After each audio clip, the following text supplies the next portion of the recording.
time for the Hot News Podcast with your hosts, the Disco Inferno Glenn Gilberti and above average Mike Sanders.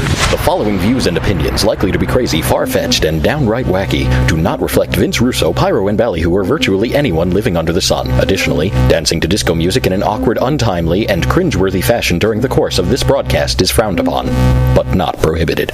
Now, here are your hosts, Glenn Gilberti and Mike Sanders.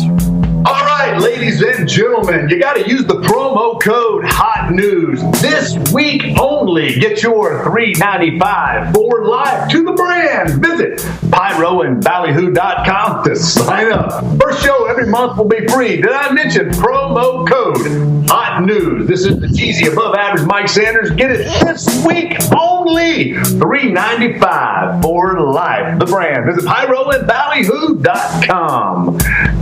Yeah, Glenn, how you doing, man? I'm doing good. I love the commercial opening, bro. It's like great job. All right, man. I'm here with my co-host Glenn Gilberti, aka the Disco Inferno, for the brand. That's right. And don't forget, ladies and gentlemen, use the promo code Hot News when you're signing up. Man, we have got a lot of stuff going on today. We have got Double J on the show. That's right. I said it. Double J. He's got some interesting insight to the wrestling industry, to the wrestling biz. But first, we're going to go to the phone lines because we got some callers calling in. Let's head to the phone lines and take some calls. Glenn, you up for it, man? Let's do it. Let's make it happen. Hey, caller. It's above average Mike Sanders here with Glenn Gilberti. Where are you calling? Where are you from, man? What's your question, bro? Well, this is Jared T. Lewis. I'm calling from Newark, Delaware. How's it going, guys? Good. How are you, man?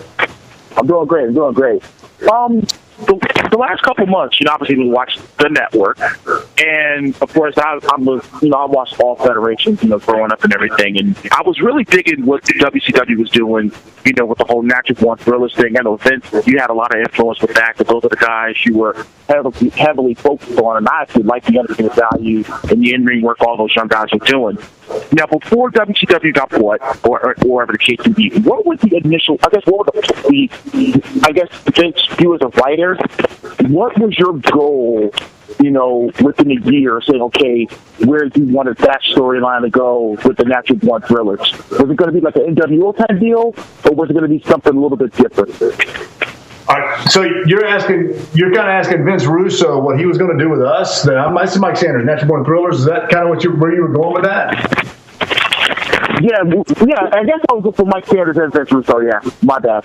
No, it's okay. It's because this is just so you know, this is Glenn Gilberti and Mike Sanders show. There's no Vince Russo in here. I think Vince had a vision. And Glenn can touch on this a little bit. Glenn and Vince and Disco and all those are about building the young talent. Much like WWE was building the young talent, the brand, and bringing them through, I think Vince had a vision for us to come on strong, power plant guys, and just build young talent to become up to be main eventers. I mean, Glenn, what do you think about that? Well, it was pretty basic, bro. When I went down to the power plant, I'd see these guys. I'm like, brother, they're all of them look like $1 million. I mean, they're all well built, and if you were watching what they were doing, they had some pretty innovative stuff that they were doing. So it's it's just like you just build talent, bro. You put them on TV, you put them in situations. Mike was a great mouthpiece, and we were just trying to elevate them to a status where just like your basic build up. Finally when we giving them spots where they beat up Kevin Nash and stuff, you just elevate them. You just keep them keep moving them up the ladder, and you don't hot shot it. You don't stick them in stick them in the pay-per-view main events right away. You just slowly build a character by giving them more and more TV to do, and the guys were doing it well. So that's the vision was get these guys that look great, that were working really well on TV to elevate them to a top spot. Does that help you, Delaware? Did you kind of see that a little bit? Say again?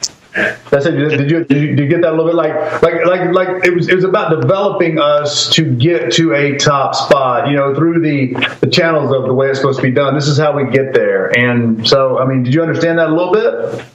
Oh yeah, it makes sense because it was it wasn't so much that it was jammed, it was forced down the fans through. It didn't come off as if, okay, truly the focus was going to be on these guys, and they were focused on other talents as well. But I felt as though that natural born thrillers thing was cut abruptly short because WCW got bought out.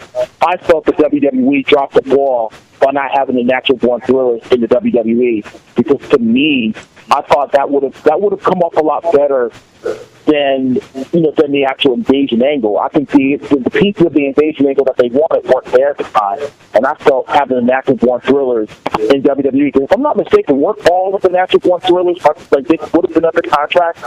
They took the buyout and went under with the WWE.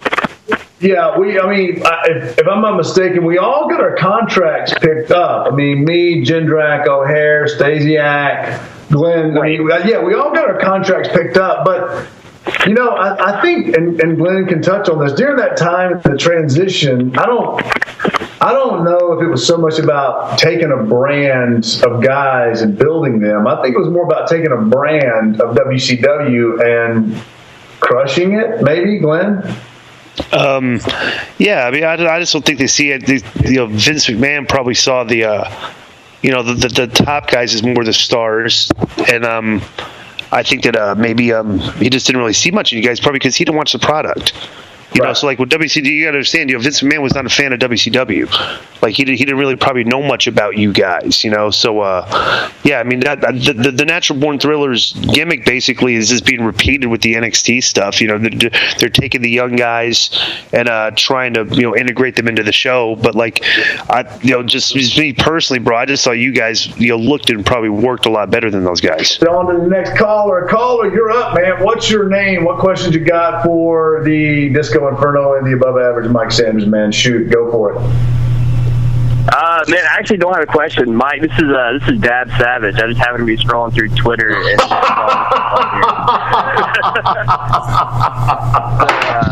man, I really just wanted to say what's up, man. Man, nothing really. Just good to hear from you. Good to hear you, and hope everything's going well with you guys. Dab Savage, hang on. I got you on the phone, man. I got you on here. Okay, Disco. Okay, I got to tell you about Dab Savage. Do you know who Dab Savage is?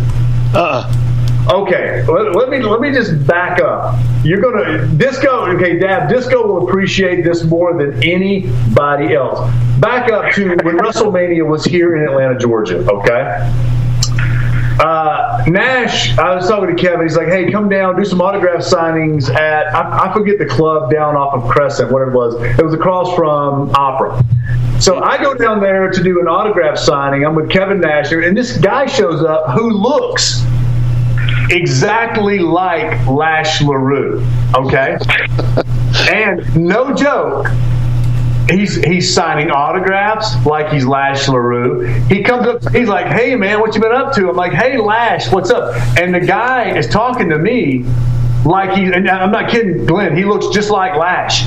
Talking to me, "Hey man, I've been over in Alabama, I've been doing this, blah, blah, blah, blah, blah." I'm like, and I'm like, and so Lash used to look at the top of my head a lot. I was like, "It's really weird, man. You're not looking at my hair anymore." He goes, "Your hair looks fine." And this guy's playing it off. So I don't know how this happens. I get out of the club. I'm like, "Oh my God, Lash came to hang out." And so then Lash, the real Lash, texts me.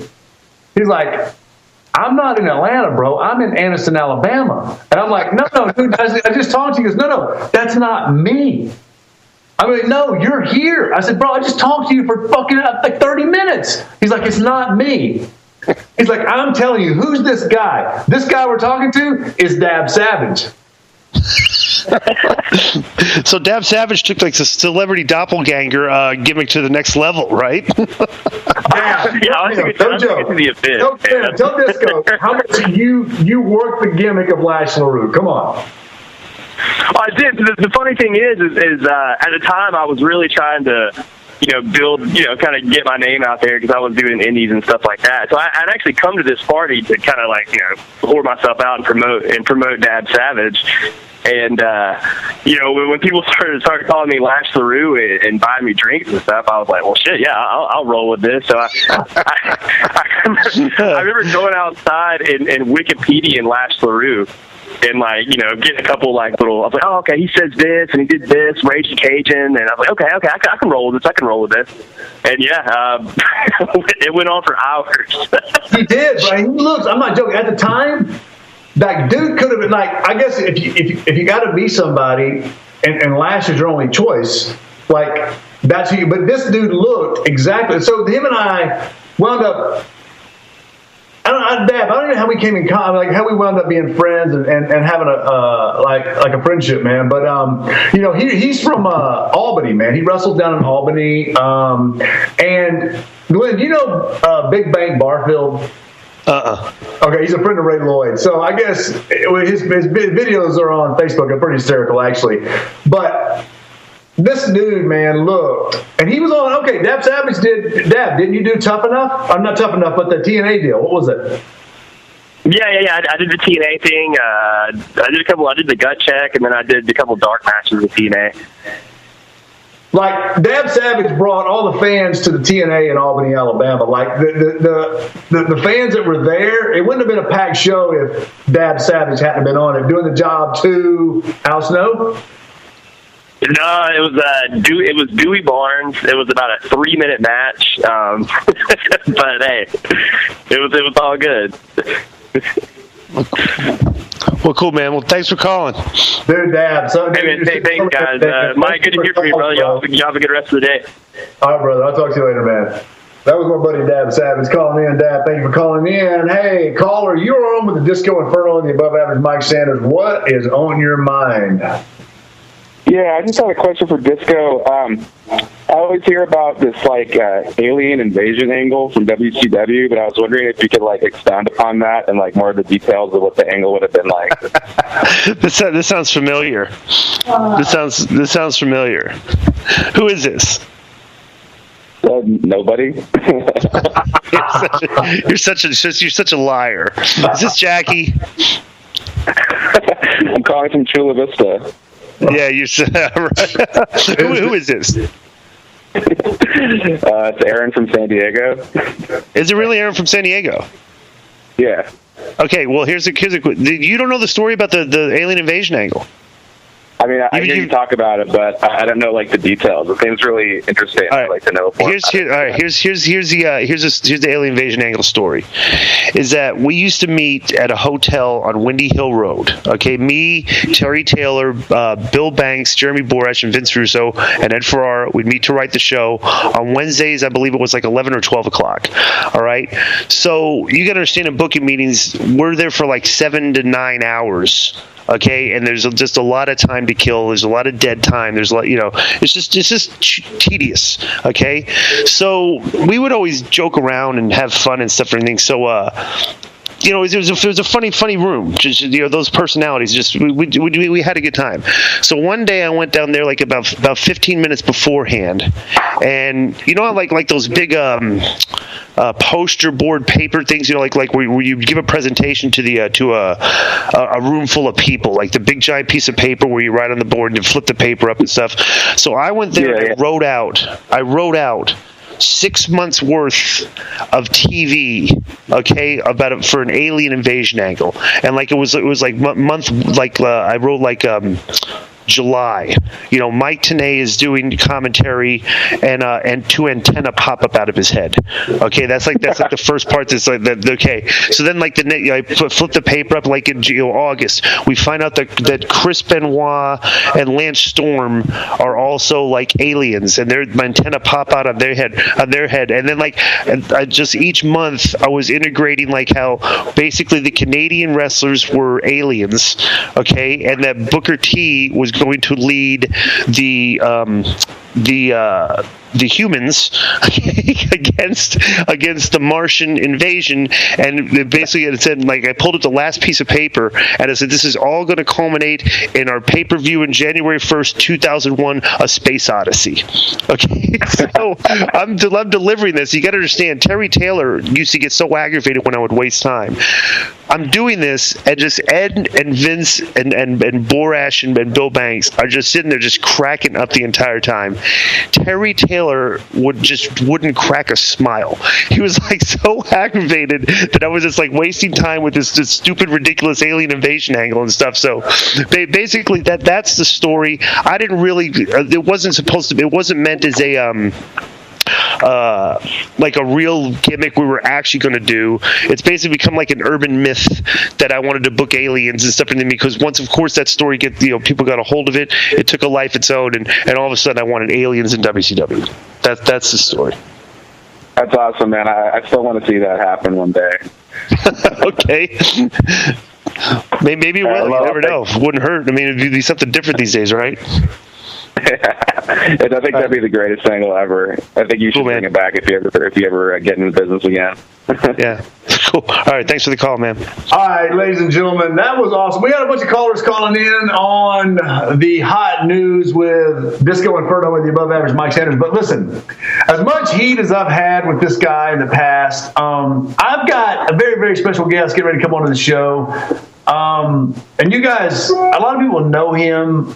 They know him as J, they know him as JJ, they know him as Triple J, but we all know him as Double J. And my first guest for Hot News, we're going to bring on Double J. Double J, welcome to the show, man. Well, thank you very much for having me, Mike. It's a pleasure. Always an honor to talk to you, my buddy. You know, what's going on with you? You know Double J, right? Glenn, you know. Of course, I know Double J. Right. The very famous Double J.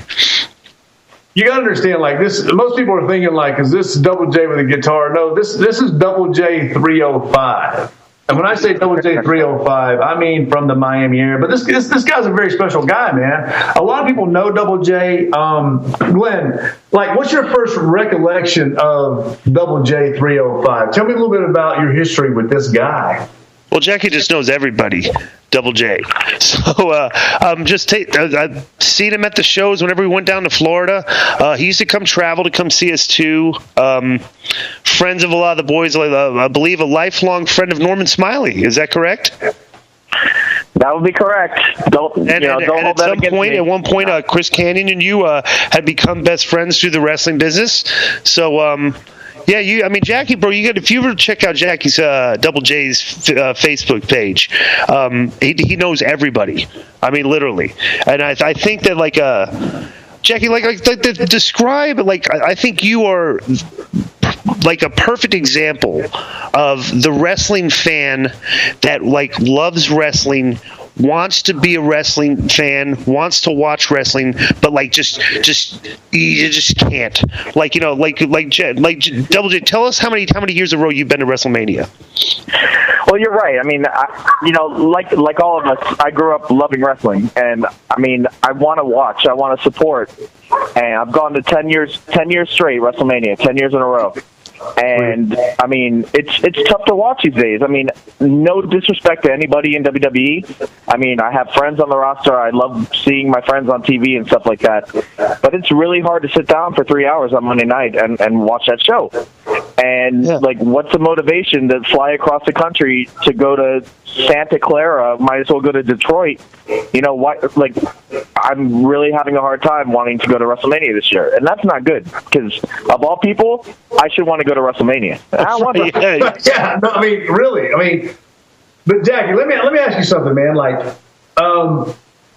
What is your, because listen, I watch you and Glenn go back and forth on Facebook and Twitter and all. We'll get to that, but you're considered one of the boys, man. Yeah. And you're considered one of the boys for a lot of reasons. You're not just a fan. You have personal relationships with people from WCW to the WWE to ECW to Ring of Honor that I don't even know I don't know anybody else that has the relationship that you have with a lot of the guys in the industry. So take me back just a minute. Take me back to one of the first relationships that solidified you in the wrestling business. Who was the first guy that you built a bond with that you went, I'm not just a fan, but you know what I'm saying? Yeah. They get me. I have a good relationship. Because I'm going to tell some stories about you here in a minute. But I want to know, the first relationship that really solidified you, that this guy talked to you on a regular basis. He was a wrestler. So go ahead. Yeah, no, Norman. I've known Norman since I was 8 years old. When my dad first started bringing me to shows, we bumped into Norman at a restaurant right by my dad's newsstand in Miami, and he just became a family friend, and so Norman started bringing me around to all the shows. So I grew up in the wrestling business. I mean, going back to going every Wednesday night to the Miami Beach Convention Center for championship wrestling from Florida, seeing Dusty and Flair and all those guys. But Norman became a family friend, and I was just, I was his little brother, and he brought me around to all the shows. So I've known, people like Flair and stuff like that. They've seen me since I was a little kid. So I'm just like that. I'm that guy that they always see. So eventually, Disco will say otherwise, but I'm not too annoying. I'm a decent guy to be around, and they liked me as a kid. And then as I grew up, when WCW blew up again, and especially when Norman went on the roster, I started going to the shows, and I had my memorabilia gimmick, which is whatever. But I became friends, and like Disco said, Canyon was an amazing friend. I mean, just a great dude. And through Canyon, I got to be friends with, Disco, Kidman, Glacier, guys like that. And then eventually when you came up and, all the guys. And WCW, for what people say, WCW was a hell of a fun time, and everyone was family, It was a good time. So a lot of us have stayed friends. So it's cool, Okay, so aside from Norman, maybe Glenn, maybe you got a question for him. I know you just sent him $200, but maybe you got a question. But aside from Norman, okay, Norman, I love Norman. So let's take it to the next level, like friendship level on superstar status. Who would you say? It's in your phone. In your phone right now. Who could you call? Well, there used to be a time when I was friends with the guy that wears the Fruit Loops or Fruity Pebbles clothes, and I have his phone number in my phone, but no one could call him anymore. You can't see me. But John Cena.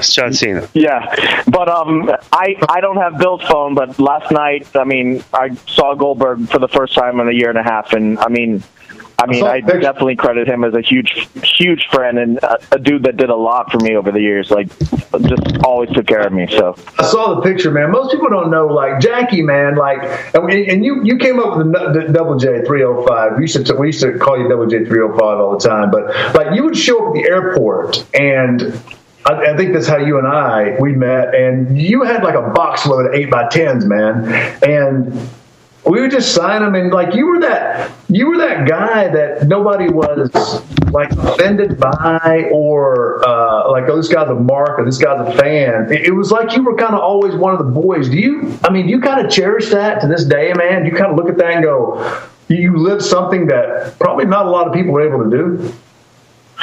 Of course. I mean, like, I was doing something that was supporting my family, but at the same time, like, I was cool about it, so not too many people got pissed off, and everyone kind of just was cool with me, and I took care of my friends, and they took care of me, I mean, there was always someone like Saturn or someone that didn't like me, but there were like 3 or 4 guys that hated me, and everybody else put up with me. But you know what? Karma works out, because anyway, I'm not going to say anything else, but yeah.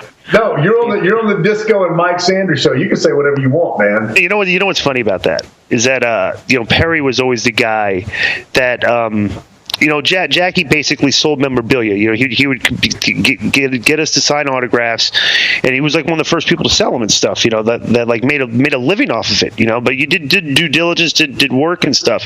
But it was funny that Perry was always like the guy that was like, if you were selling his picture, he would be like, he's taking food out of my mouth. And I'm like, Perry, you're not starving to death. You're making good money. I go, nobody's taking any food out of your mouth. I go, this is like the only way a lot of fans can get autographs of the guys is if somebody else sells them or gives them to, because we're not doing it. I'm not like answer by mail and like sending out a million like autograph requests. But Jack, let me ask you a question. Yeah. And this is on topic wrestling. Okay, and this is I got a take on this, and I want to know what you guys think. All right, Randy Savage just got elected into the Hall of Fame. All right. Right. And everybody's like, deserving, thank God and stuff, and he deserves it and stuff. But here's my take, and this is like, I've never really been a fan of Hall of Fames in general.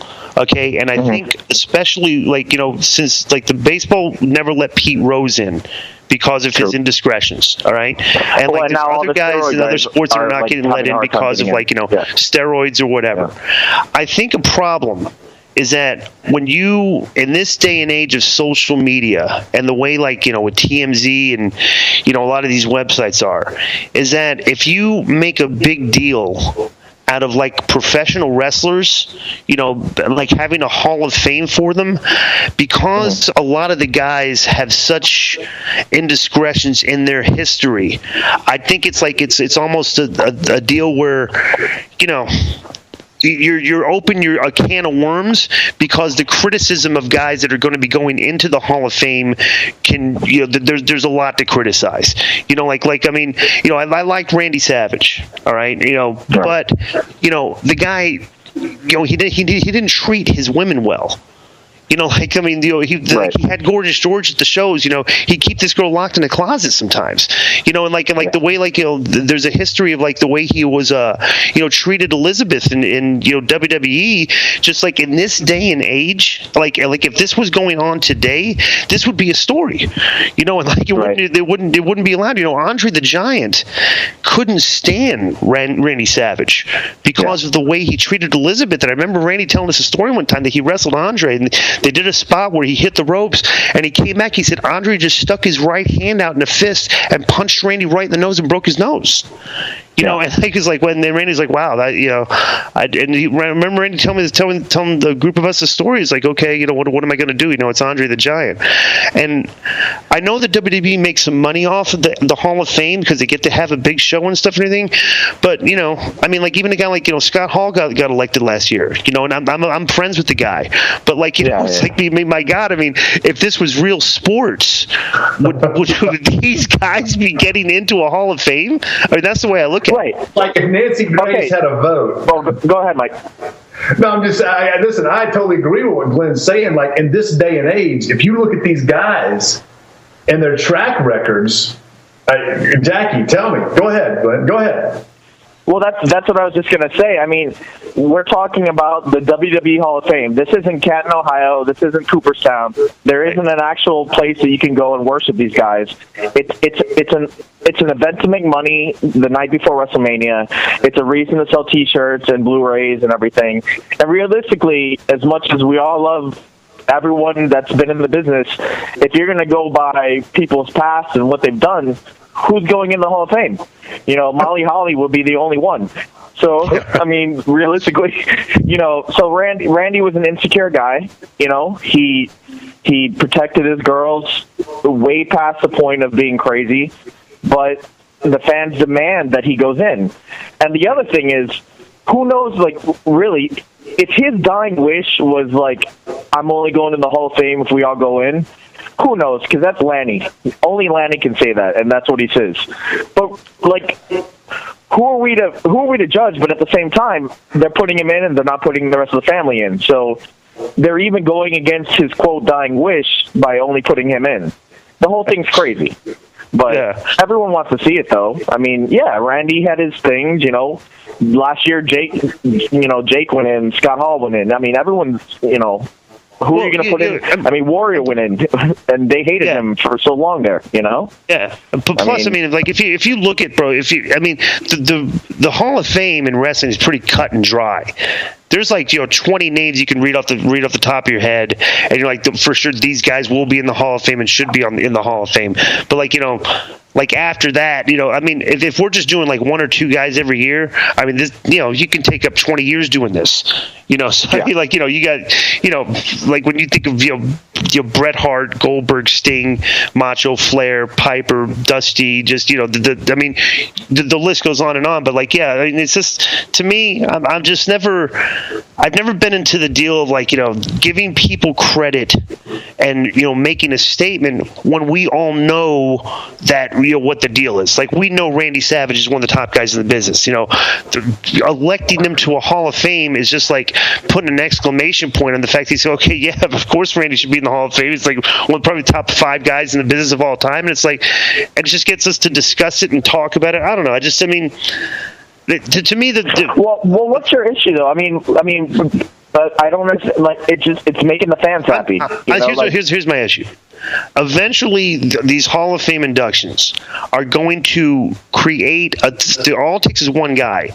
Okay, you get a fan that has a website, or TMZ gets a hold of a story, and you're going to have like a problem with it. They're going to be electing to somebody to a Hall of Fame, and then people are going to bring up, well, how could you elect this guy to the Hall of Fame when this is what he's done in his past? Okay, and then it's going to end up like, bro, WWE can't do anything right these days, it seems like.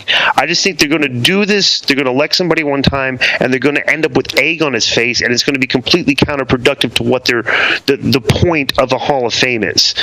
So it's like other sports have higher standards for electing people to Hall of Fame. Wrestling doesn't even have a bar set. And if the bar is set, it's been set obviously very, very, very low. Let's face it. Glenn, let's face it. Like, when you're getting elected into the Baseball Hall of Fame or the Football Hall of Fame, like, there's statistics, there's real life, legitimate shit that's happened, and you've had to produce data. Professional Wrestling Hall of Fame. I mean, it's the suspension of disbelief, Glenn Gilberti. It's like whatever.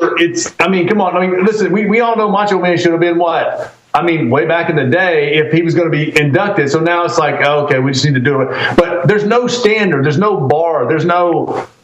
And it's a Hall of Fame that has Johnny Rods and Vince's limo driver. I mean, Vince's limo driver's in the Hall of Fame? Yeah, James Dudley, Vince Sr.'s limo driver. Are you kidding me? In the Hall of Fame.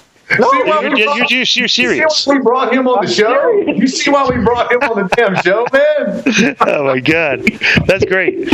Hey, so one more time, Jackie's a good guest. Let's keep him on for a while. Jackie, I got another question for you here. Yes, sir. Did you watch Wrestle Kingdom 9? I still haven't, and and I have to. I keep saying I'm going to watch it, but I've heard really good things about it. Okay, here's my take on Wrestle Kingdom 9. You can tell what you think too, Sanders. It's like this because the wrestling bubble is pretty much represents the wrestling community. It's like people that talk about wrestling and like bro, like I said, Jackie, how much of Raw do you watch each week? You try to watch how much you watch. I'll generally watch. I'll watch the whole show, but in like 45 minutes or whatever. Right, you just fast forward. Okay, have you ever not watched Monday Night Raw? There hasn't been a Monday night that I haven't watched wrestling in probably 20 years. Okay, so that says a lot about me, but whatever. So you're the fan. Like this is the fan that I'm talking about. It's like in the wrestling community, bro. The people that talk about wrestling in the wrestling community have watched wrestling every single week for like Jackie, like you have like 20 years almost, right? Yeah. Well, I am like a fan that when the show has not been good, I just don't watch. Okay, so in pertaining to Wrestle Kingdom 9 and this whole Japanese wrestling thing, I think there's an echo chamber, effect with the Japanese wrestling because it's so many people in the business are talking about it and like talk about how great it is and like this is the way you should be booked and stuff and all that.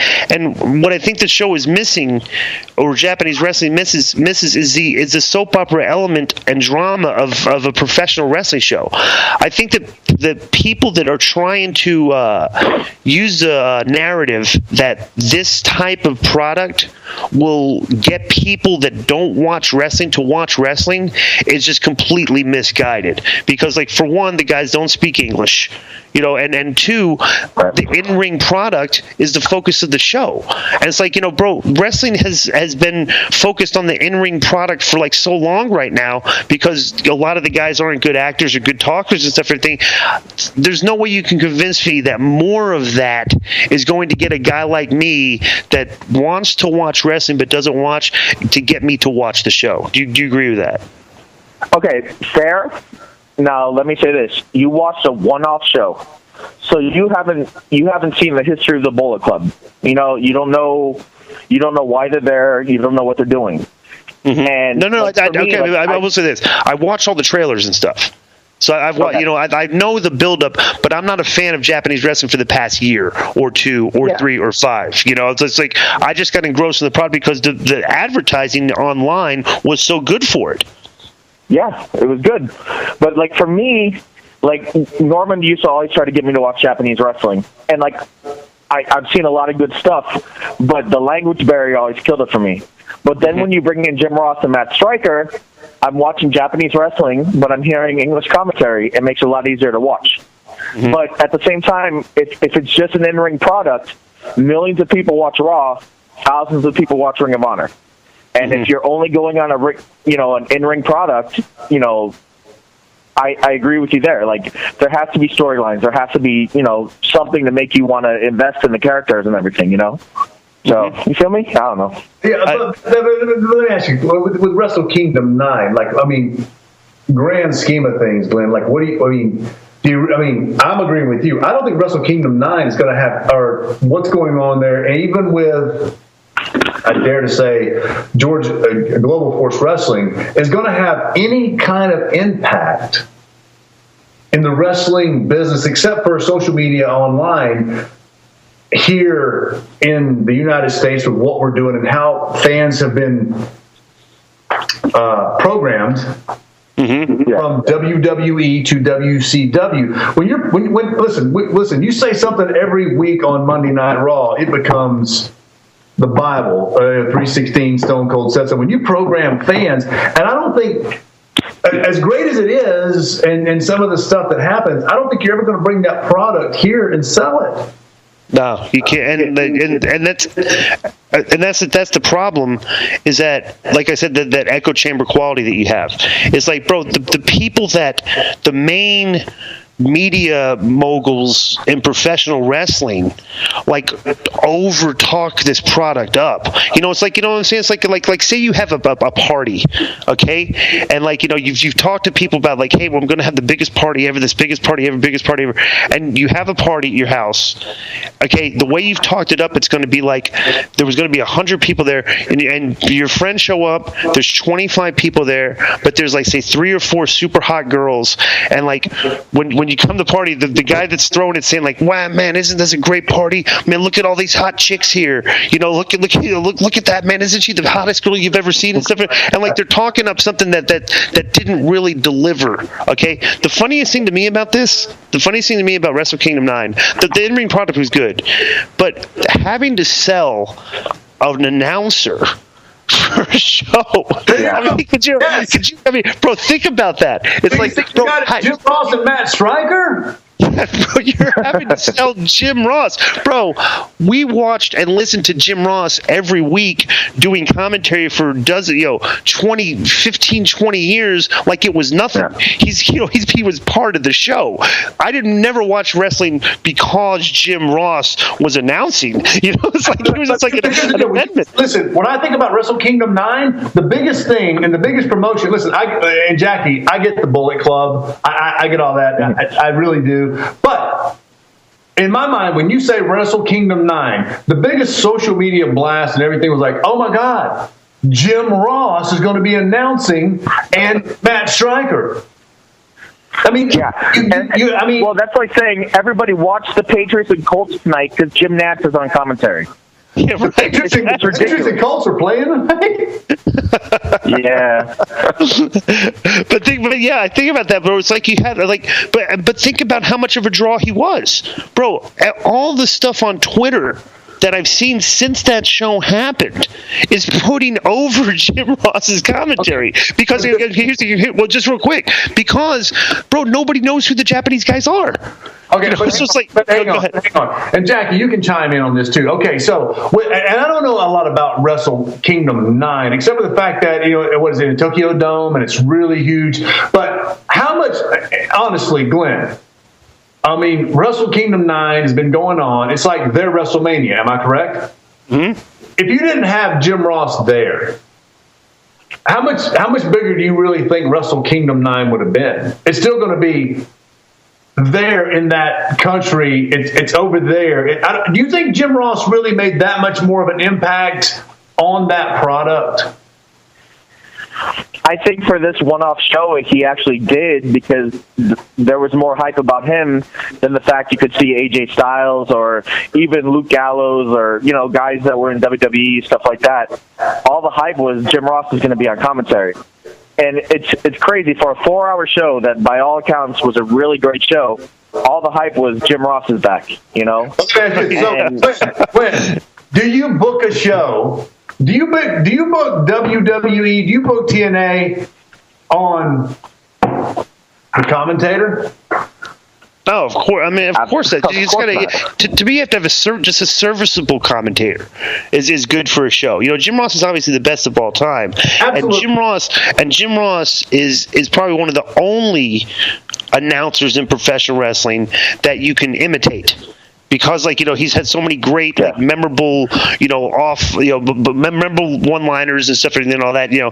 But and he's let me cut you off for a second. And he's gone viral every time you see someone punch somebody in a supermarket or a great tackle on football. 20 minutes later, on YouTube, there's a Jim Ross commentary over it. So he's a legend because of that. I mean, it's awesome. Okay. So, with that being said, really quick, you talked about Wrestle Kingdom 9. Yesterday, our amazing producer, Mr. Cash, he brought me up a question, and Jackie, I'll bring you in on this too, and Glenn, you'll like this. You know, he talked about Lucha Underground, I believe, was reaching out to Jim Ross about doing commentary, okay? And let's just say, do you think if Jim Ross went to Lucha Underground, he's going to bring that much more to that product? I mean, I actually think Vampiro and Striker are pretty damn good. Like, I mean, I don't know if you watched it, but it's a fun alternative. You know, it's an hour, it goes by fast, and it's pretty decent. You know, some people like it, some people don't. There's a little bit more soap opera to it. But I really don't think that Jim Ross would bring much to the product. I think Vamp and Matt Striker are handling it just fine. I don't think people are going to tune in to Jim Ross and commentating. Well, let me tell you something. What they're good at, and I don't think he'd add much, is they tell us, because the show is shorter too, which is important, you know, in wrestling, because your attention span is a lot. You're more attentive to the show. They tell their drama pretty easily. You know, it's like, I mean, like the way they shoot it and the way they do the interviews. It makes it very simple for the fans to understand the storylines, but the storylines aren't as simplistic as they are in like say the WWE. You know, the WWE storylines are more like they're written. You know, I get the feeling that on their shows that the writers used to write for Saturday morning cartoons, and now they're writing a wrestling show, and they're trying to make it simple for the kids to understand the stories. Lucha Underground is a little bit more edgy and serious with the way they deliver their drama and stuff and everything and all that, to where you don't really the commentary's good and it's serviceable, but having a better commentator wouldn't so much improve the way they're telling their stories on the show. I mean, they're telling the stories fine. Not at all. I mean, not at all. I mean, it's a different product. It's a different concept. You know, it's almost like that Lucha Libre USA that those guys were in for MTV too. But it's just a different. I don't know. I don't know how to explain it. I don't have it on my cable provider, so I can't really watch it. So. Well, the good thing is it's something different. We talked about a couple of things. Let's transition. While we got Jackie on the phone, because he can shed a little light on this. Do you want to jump into the Sunny thing, or you want to go to something else? Well, Jackie, what do you think about the Twitter war this past week between Ashley Massaro and Sunny? All right, it was pretty entertaining. God bless Sunny. I mean, she's a nice girl. But you know what? You keep poking at somebody, and I know Sunny kept taking digs at Ashley. So if you're gonna mess with somebody, understand that your stuff is out there also. So I think Ashley pretty much handled that. I mean, I think she won.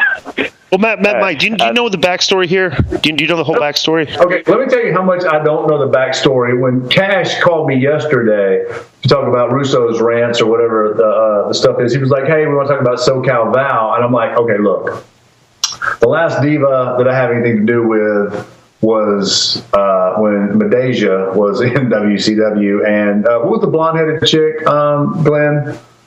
The announcer girl? Pamela Paulshock. Pamela Paulshock. That's the last time. I don't really pay. Yeah. So I don't know a lot about, like, I know Sonny's in the Hall of Fame, and I looked up Ashley a little bit on Twitter.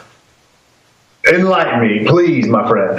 Well, bro, let me tell you something. Basically, there was a story years ago. Ashley Massaro was a WWE diva, but she was on a prominent escort site. High-end escort. High-end escort site. And on the site, now this is before Facebook and Twitter blew up and stuff, everything. So you know, like, it'd be difficult to find like access to this unless like one of the websites reported it, okay? But she was she was being offered for like $25K a night, okay, as a high-end escort on this site.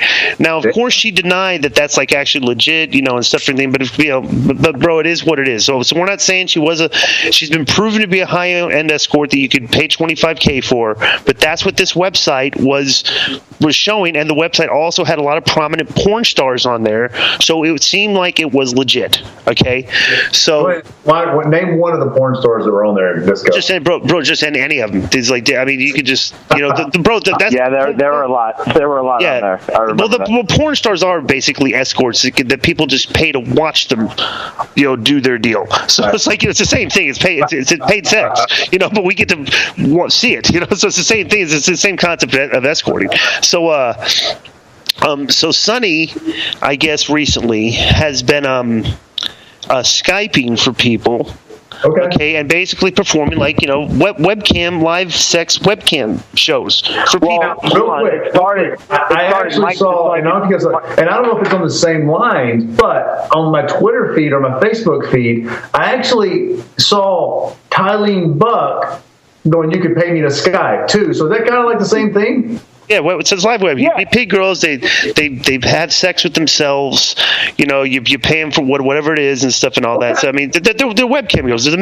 Any girl can do webcams. I mean, it's just like it's big business. I'm putting cases on all of you right now. I'm not like Denzel. I'm putting cases on all of you right now. Go ahead.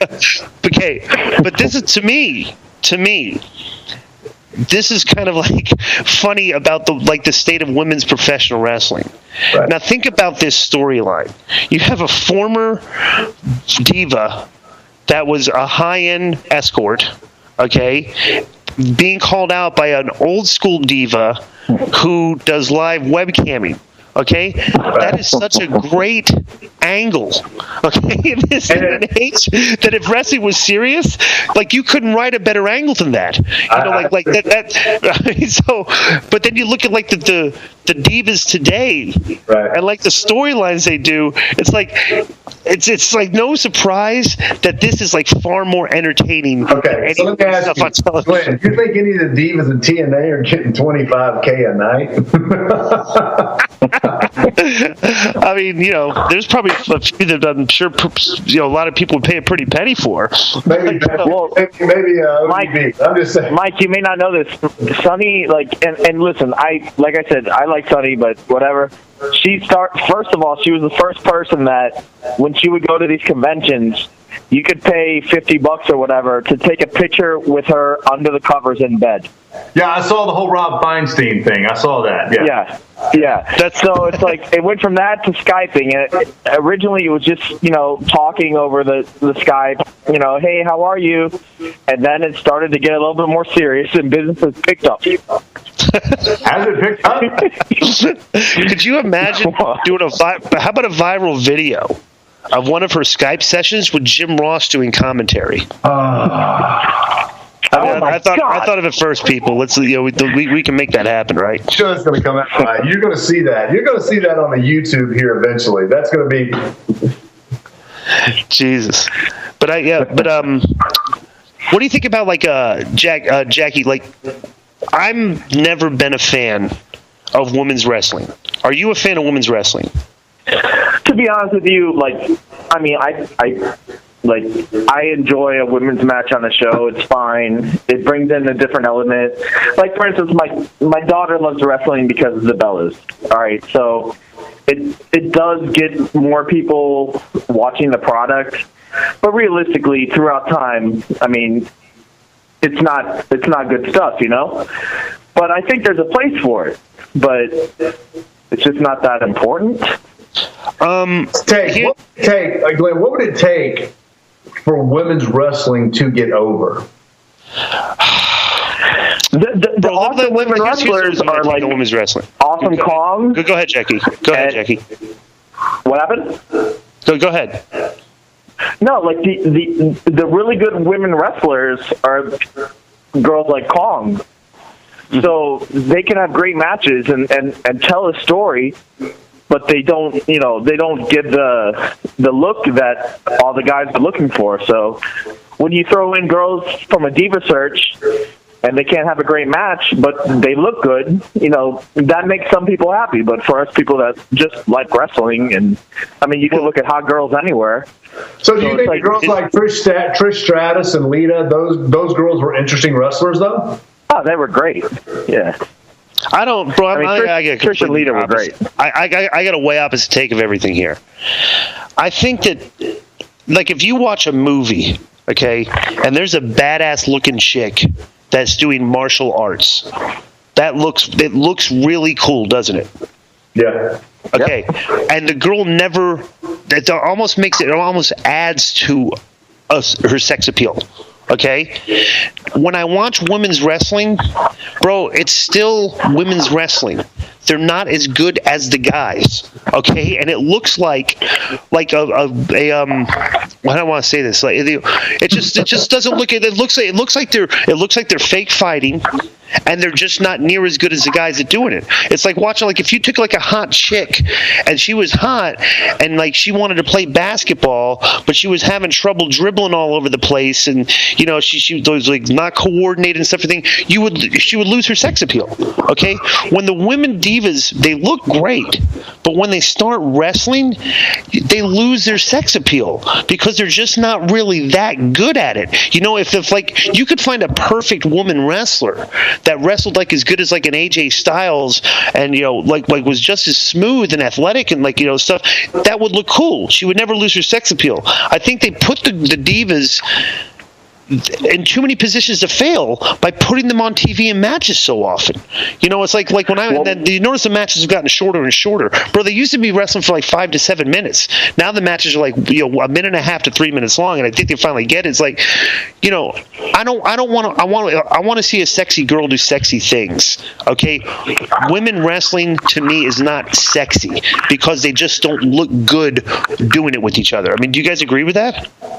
Well, here's the thing. Like, we're going to sound sexist here, but we're 3 heterosexual males. We like to watch basketball.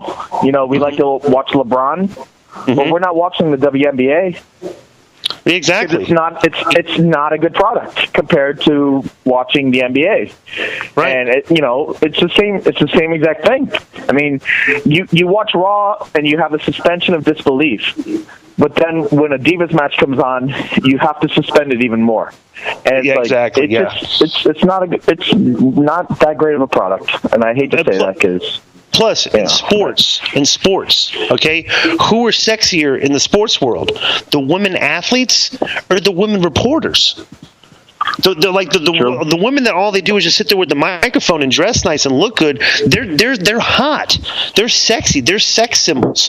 Like the women athletes, they're not so much sex symbols as the women reporters are. Have you noticed that? Well, there's a Ronda Rousey, every once in a while there's somebody, like if Ronda Rousey went to WWE, it would be money.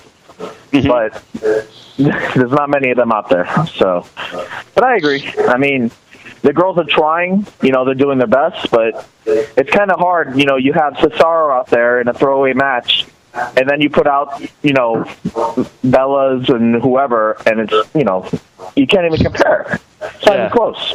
Okay, so Jackie, real quick, because we're getting ready to wind this show down here. I know we got a couple things going on. We got, big football day today. I know Glenn's wanting to get out there and watch it out there. What time is the Falcons game? Vegas, fins up, rise up. Hawks first place. So here's what I got to ask, because I want to say something. We're going to have you on the show a lot, man, because you are one of the boys, and you have a plethora of knowledge. I think it's just because of the people you've been around and the things you've experienced. And I want to dig a little bit more deeper into. Like, I remember, you picked me up at the airport here. A year and a half ago when I did Burn Notice, and then Burn Notice. Yeah, you had to pick New Jack up at the airport too, which I want to touch base on that story. But let's do this, Glenn. We got a few things to talk about. We got Jackie on the line. Football predictions, my friends. What are you going with? Double J 305. Who are you going with, man? Well, I bet you $1,000 the Green Bay Packers beat the Seattle Seahawks today. That's a bold prediction, Jackie. Okay, so I'm not going to bet against that. I would have said that 2 hours ago. Oh, and now, I stand by my bet. Step up with Disco and Glenn's and Double J. Now, here's the deal. Here's what I'm going to say, Double J. And listen, do not take offense, because I love you like a freaking brother, and I got mad respect for you because a couple reasons. Because I have kids and you have kids, and Glenn Disco has no kids whatsoever that he even knows about. That we know of. But I can tell sometimes Glenn gets so far under your skin on Facebook with some of the stuff that, like, if he was standing in front of you, you would probably punch him in the face.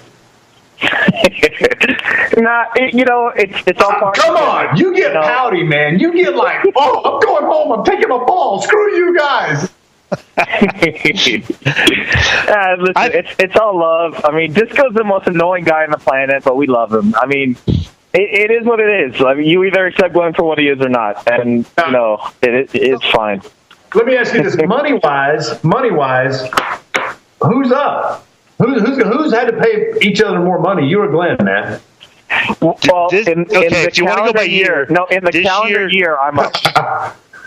Jackie won for the first time against me this year. Okay, but I have considerably still up a decent amount over the period of time, because I think this past the Falcons versus Dolphins bet was the first bet you've ever won from me. Is that accurate? Because I humor you just to like shut you up, and I take your bets, but that's why I wouldn't. And I take your money. Jackie. So now I'm up. Who's up more? Who's in the positive money? You or Glenn? Be honest. Oh, but me by far. No, Glenn's up. Glenn's up $300. I have a running tab. He's up $300. I thought it was up $700. No, you've only won $500 for me, and then I won $200. I've won more than that, haven't I? Come on. Okay, so we're gonna listen. We're gonna take this show and any Double J, any comments. A lot of comments out on the picture. Glenn posted a picture with him and a girl last night, a coworker, aka coworker, and it got a lot of. And they're like, "Oh yeah, nice tattoo." Did you see that, Double J? No, I was too busy hanging out with Goldberg, but I will check that out now. Name dropper. That's a name dropper, man. Bro, you got to understand, bro. On my Facebook page, okay, that whenever I post anything, I get all my UGA, old Georgia Bulldog friends. I get all my old high school buddies, I get that bum Ben Temples, and then troll Ben Temples. It's just like bro. I put stuff on Facebook, and it's just for the live studio audience almost. It's like there's always like an audience for every single thing I put up, and everybody, because I think I'm such a Facebook heel, that everybody tries to get me back all the time. Hey. Bro, how dare you sit there and cry about that? You do that to everybody. I post a picture of my son, and he's going to college, and he's like, it just goes like, oh, he's a loser. He likes the Chargers. Like, dude, you're the biggest. Come on, we all know you're the biggest troll. So when you get trolled back, just deal with it. It's part of the deal. Double J. Okay, before we let you go, we wrap this show up. Out of all the times you ran up at the airport and got autographs, what's the most expensive autograph you sold on your eBay site when you had it? Like, who brought the most money, man? Like, when you were like, holy shit, I can't believe I just got this for this autograph. Who was it? Yeah, I haven't. I mean, I haven't done the autograph gimmick in a decade now. When you did, like, who brought the most money? Madonna, Muhammad Ali. Okay, in the wrestling business, in the wrestling genre, in wrestling industry, wrestling? What wrestler brought the most money? Who's the best-selling wrestling autograph ever? Like consistently, I would say Ric Flair. I mean, Rick always brought in the money, and that's he would sign a lot for you. That's a funny thing. What happened? He would sign a lot of them for you too, wouldn't he? No, he loves me, yeah. But the thing is, that's the funny thing going into the heat with guys like Saturn and Crash Holly, rest in peace, whatever. But like the few guys that hated me, they were $5 autographs. Like they thought, they thought that their autograph was worth money, and it wasn't. And the ones that actually were worth money, like Goldberg, would bring me into the locker room and tell Doug Dillinger to leave me alone, and he'd sign 50 photos for me. Dude, that's awesome, man. That's freaking cool, man. That's pretty funny. That's a good line. If somebody tries to bury you, it's like, shut up, bro. You're a $5 autograph. Yeah. Well, but unfortunately, it's true. It's true. I mean, Stone Cold, Rock, Austin. Goldberg. Everybody took care of me. The people that hated me were the bums. Like they were the guys that I couldn't sell them anyway. But like you said, like I'm providing. Yeah, sure. I'm paying my bills and everything, but I am providing a service because as cool as all the wrestlers are, 99% of the fans have no idea how to meet them. So if they want to buy a Disco Inferno. I'm laughing because you're like, when you said I'm paying my bills, I remember last year, man, you were so mad at Disco. You're like, I got a real job. Leave me alone. Let me ask you, did you make any money off Juventud, the Juice's autographs? Yeah, back in the day, Juicy was popular. Gotta love Juicy, It was, but the thing is, like, everyone thinks I got, like, rich off of it. I mean, I worked hard and I made a lot of money, but it was volume. Like, I'd have Mean Gene sign 28 by 10s that I'd sell for $8 a piece, Like, it's not like everyone thought I was, like, selling their autographs for $200, Jackie, you were taking food off their table.